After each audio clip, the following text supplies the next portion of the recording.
Hey friends, my name is Melanie. Welcome back to our full moon series. Today we're going to be talking about working with the full moon energy in association with the zodiac sign Libra. It's important to note every correspondent and association or ritual idea I talk about in this video is applicable for any full moon in the sign of Libra. This is not dependent on the transiting planets, so feel free to reference this video whenever you're looking for information, ritual ideas, associations, or correspondences. As always, we're going to start by discussing the 5 main areas of the zodiac sign. Then we will talk a little bit about some of the ways you can use the full moon energy in relation to the zodiac sign Libra. And then we're going to cover some Libra correspondences, things like chakras, crystals, anything else that I find interesting that I want to share with you guys. And at the end of the video, we will get into some ritual ideas and some suggestions on what to do for the specific day of the full moon in Libra.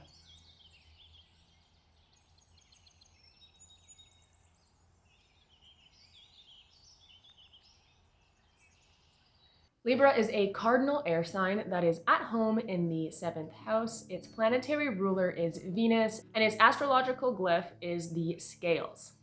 Cardinal signs tend to share the same traits. They are very intellectual, they are usually great leaders, have good initiation skills, time management, good communication, and they have that kind of forward drive energy. Obviously, each cardinal sign and each different element really embodies the cardinal energy differently. With Libra being an air sign, it tends to pull on really good big ideas. It's a great mediator, and it gets the whole group moving in a positive, similar direction by taking in the larger focus and the larger picture and communicating it well to everyone in the group, getting everyone on the same page, and moving the collective forward with its great communication skills and that initiatory cardinal energy. Like I said, air sign, it's really good for communication, intellectual big ideas, very cognitive, very much so in their head. Air signs can often embody that kind of light and breezy, almost eccentric energy. They are really hard to pin down, just like the element of air is. It's kind of all over the place and everywhere and very free moving. That's very much so a trait that you see in the air sign. So Libra definitely has a lot of movement, being the cardinal air sign. They are light and breezy, they are all over the place, but they do have that forward motion. Libra's ruling planet is Venus. This brings in the love for beauty. This brings in that kind of tenderness you can see in a lot of Libras. It has a huge emphasis on value. They enjoy things that are aesthetic. They like harmony and fairness, and this is all things that can be represented in the 7th house. It rules over relationships, both romantic but also just friends, family, any kind of relating to another person. It is the contractional partnerships, marriage, those kinds of partnerships that involve legality, like a contract. Marriage is a literal contract that you can sign. Equality, sharing, interpersonal dynamics, communicating with other people, equality, balance. All of these things are 7th house areas of your life, and therefore very heavily associated and involved with the Libra archetype. Being a cardinal air sign that is ruled by Venus and at home in the 7th house is all represented by the astrological glyph, the scales. Now, the scales really represent Libra's focus on fairness, justice, and that kind of Venusian intention of having a positive experience for all. They genuinely want things to go harmoniously. They want to communicate. They want big ideas to work out well. They want it to be a forward motion for the positive of the collective. The scales also make perfect sense because if you look at the astrological wheel, the 7th house is actually right where the sun goes down and is the beginning of the second portion, and it is kind of in the middle, the balance point. Libra really is the beautiful blend of that friend who wants to communicate with you, understand you, get really into like your little hobbies. Often you'll see a lot of Libras with many hobbies that involve art, music. They love having pretty spaces around them. They love communicating really big, abstract, and usually very artistic because of the Venusian flair, ideas. Incredible thinkers, incredible communicators. Sometimes they need to work a little bit on the listening skills because they've always got so many things going on. So we chatted a little bit about Libra, but I do want to talk about how to generally work with the full moon energy. Essentially, the full moon is a massive spotlight wherever it falls in your chart. Now, you can take this generally and just work with the Libra archetype itself, or if you know the time that you were born, you can look up as to where in your chart this actually falls, and then pay attention to that specific house, and you'll have a very specific area of your life to be working with. Full moons are often used for protection magic, banishing magic, anything that involves working with things that you could not previously see. So intuition work, sometimes even divination. I also think it's important to talk about the seed analogy. You plant your seeds and your new intentions and your new goals on the new moon, and then you reap what you've sown at the full moon. This is the time in which all of your hard work is visible. You get to see the reward that you have so meticulously tended to through this whole lunar cycle, right? So now is a good time that you can fully see what you have sowed. That often leads to people choosing to reevaluate things and change their intention and change their goal that they set on the new moon, or celebrate the hard work they've put in. If you're really happy, you don't have to use the full moon to fix something or to shadow work something in your life. Full moons can be a beautiful time just for celebration. Now that we've talked a little bit about some ways you can use the full moon energy and we got into the Libra archetype, I'm going to give you a couple minutes with a pretty picture and some nice music so that you can take a few seconds to check in with your own intuition and kind of feel out how this full moon and working with the Libra archetype is going to be for you. I think it's often really overlooked, our own associations and our own kind of feeling and vibe that we get from a zodiac sign, because we so quickly look for those answers from somebody else. So before I load you up with all my recommendations and all my correspondences and everything I think that you guys could benefit from using, I do really hope you take the time to just feel out what this brings up for you naturally, what it triggers within you, and what areas and what energy you're going to use this full moon for. Do you want to do banishing? Do you want to do a celebration? Do you want to do some kind of protection ritual? Figure out and get clear on the intention you're wanting to work with, and I'll meet you back here to talk a bit about correspondences and a few suggestions for rituals I might have.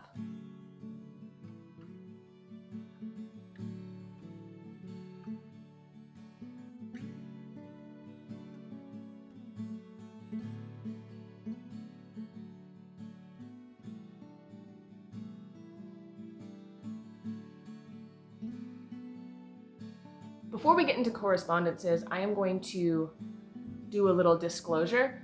I will most likely butcher spelling and pronunciation of some of these things. You're gonna have to just figure it out. We might do some charades. I'm sorry if I say it wrong. Don't come at me. It's not intentional. Meh.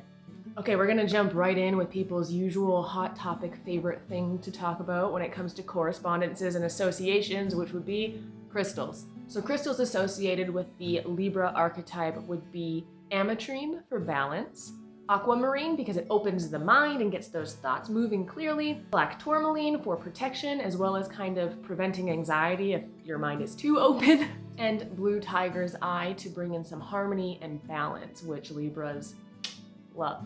A few herbs that are associated with Libra would be catnip, elderberry, thyme, St. John's wort, and bergamot.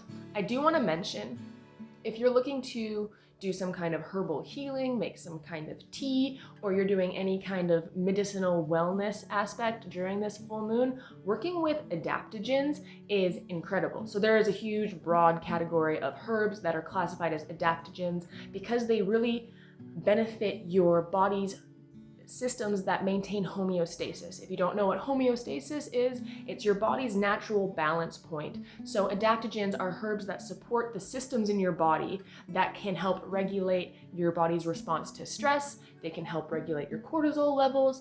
All of these herbs that are adaptogens bring balance to your systems and can really help support your body in maintaining your general health. Working with adaptogens during the Libra full moon, or if you're doing a wellness ceremony or trying to create wellness tea blends or anything like that that you are infusing this magical Libra full moon energy into, adaptogens are a great, huge asset to consider. On to tarot cards. So the specific tarot card that is represented by Libra in the major arcana is the Justice card. This brings in all of the fairness and the balance that is a big focus of Libra.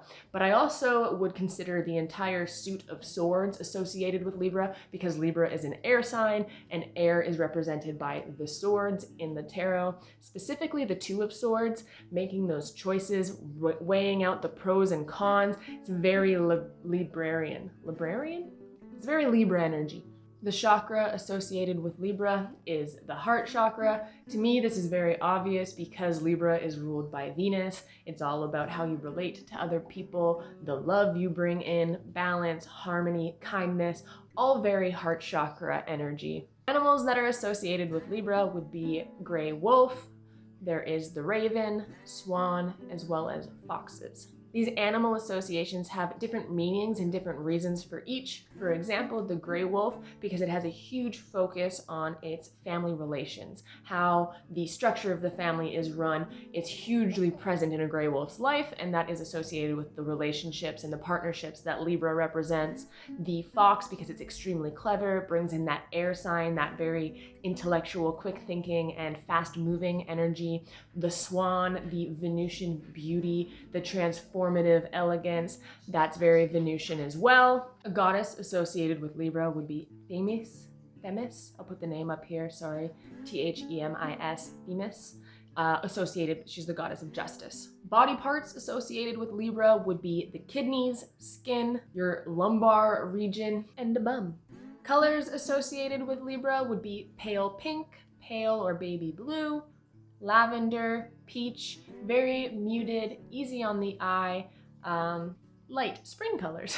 Dates and events that are associated with Libra would be fall in general, because that's Libra season, but as well as the fall equinox. This brings in and ties in the balance aspect. Of course, the equinoxes is when there is equal day to night. So the Libra archetype is heavily called upon, and similar traits are associated to the fall equinox as Libra. Foods that are really good for Libra energy and associated with Libra would be things like nuts and seeds, blueberries, grapes, and green sprouts. It just so happens that a lot of these things are really good for your kidneys and help clear up some skin conditions, so it's all kind of interwoven in there. People. So I can't give you specific associations or people in your own life that are Libras, but I find it very helpful when I'm trying to call in a Libra energy or work with any specific zodiac sign to think of the people I know who are that zodiac sign. Think of their characteristics. Think of things that they do that you like and things that they do that you don't like. It can give you a very clear, obvious, manifested version of this archetype. A few famous people that are Libras would be Serena Williams is a Libra, Lil Wayne is a Libra, Cardi B is a Libra, and even Donald Glover is a Libra also. Those are all of the associations and correspondences that I have for Libra for you guys today. If you have any that you find really helpful in calling in that Libra energy and archetype, or something that is really useful for you when you're working with the Libra archetype, by all means feel free to comment below. I'm sure other people in the community would find it very helpful, and I for one would be very interested in hearing what brings up the Libra archetype for you. When you're doing things like associations and correspondences to bring in an archetype and to work with or embody some type of energy, by all means, it doesn't have to be anything that is ancient and tried and true. If you have a little figurine that always makes you think of Libra, that's good enough. You can put that on your altar, you can include it in a ritual. If it works for you, to me, it's more important than the standard or the universally recognized associations, because it has personal meaning. That's why I think it's very important, and I put such a high value on taking the time to check in with your own intuition so that you can pay attention to what's important to you before you take advice from other people. I think that's a step that we often miss in the spiritual witchcraft communities, is we automatically think we should ask other people for their opinions and their thoughts and their answers or associations and correspondences. And while they're very helpful helpful and they're often similar to ours, they are not universal. And if you have something that is different or something that trumps the other associations, I think it's really important that you listen to that. Now, let's talk some ritual. I've got 4 ritual ideas for you. Of course, you can take this archetype and this full moon and you can run with it any way you want, but these are some ways that I could see this being useful. I've said it already, but I want to say it again. Not every ritual has to be about shadow work or self-help or somehow improving and working upon yourself. It can simply be a celebration, and I think full moons are a beautiful time for that. We have laid our seeds in the ground during the new moon. We have worked and cultivated and grown during the moon phase. And now that the full moon is here, it's time to celebrate all of our hard work. With the full moon in Libra, I would suggest celebrating and cultivating beauty in your relationships or simply for yourself. This can look like a really fancy bath. It can look like cooking a really good meal for your close loved ones. Simply going through your day and choosing to make everything a romanticized version of what it once was. View yourself as the main character in a romantic novel and make your day luscious because you deserve it and because the full moon in Libra provides with this perfect energetic spiral to celebrate and to make everything a beautiful endeavor. My second ritual suggestion for the full moon in Libra would be big ideas and big brainstorming. So if you are in a corporate environment, if you work in the marketing world and you've got a big project coming up or you need to schedule a brainstorming session, even if you have personal projects or goals at home, working with the full moon in Libra to get those ideas going is a perfect storm. A perfect storm for a brainstorm.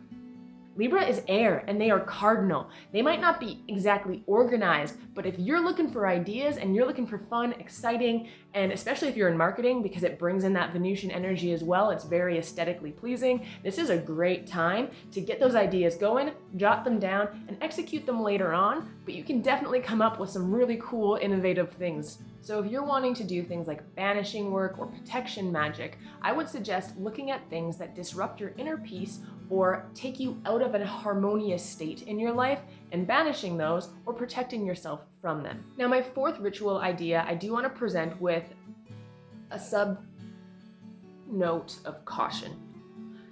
The full moon can be very powerful, and depending on how new you are with working with this energy, or if you're just more of a sensitive person in general, or you have a lot of Libra placements, it might hit you a little harder than someone else. So while I do want to suggest that it's a good time to have big conversations with important people in your life, because it has a huge focus on the communications and relations in your life, or looking through and kind of filtering out things that have worked and have not worked in your communication styles with your important people. Taking some notes, journaling about it, writing these ideas down on different ways you might want to work on your communication with that person could be really effective during this full moon.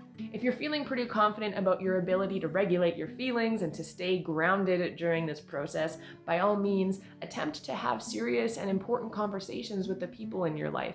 This is Libra. They value friendships. They really value communicating and making things harmonious, balanced, and fair. My fifth and final ritual suggestion, I'm also going to advise you take some caution with, but you can always look over things that are contracts. So if you are about to start a new job, or if you are writing up a contract for someone who's working for you, or a marriage contract, maybe don't sign these things right now, but it's a great time to utilize the illumination of the full moon and the cognitive excellence of the Libra archetype to really get in there and to make sure everything's fair and just. That is it for my Libra full moon video, my friends. I hope you found it useful. Like I mentioned earlier, I would love to hear from you what you have planned for this Libra full moon, or if you have any correspondences and associations for the Libra archetype that I didn't include in this video, but you think are important, let me know. As always, I hope you have a fantastic full moon, live long and prosper, and I will see you all next time. Mwah. Bye-bye.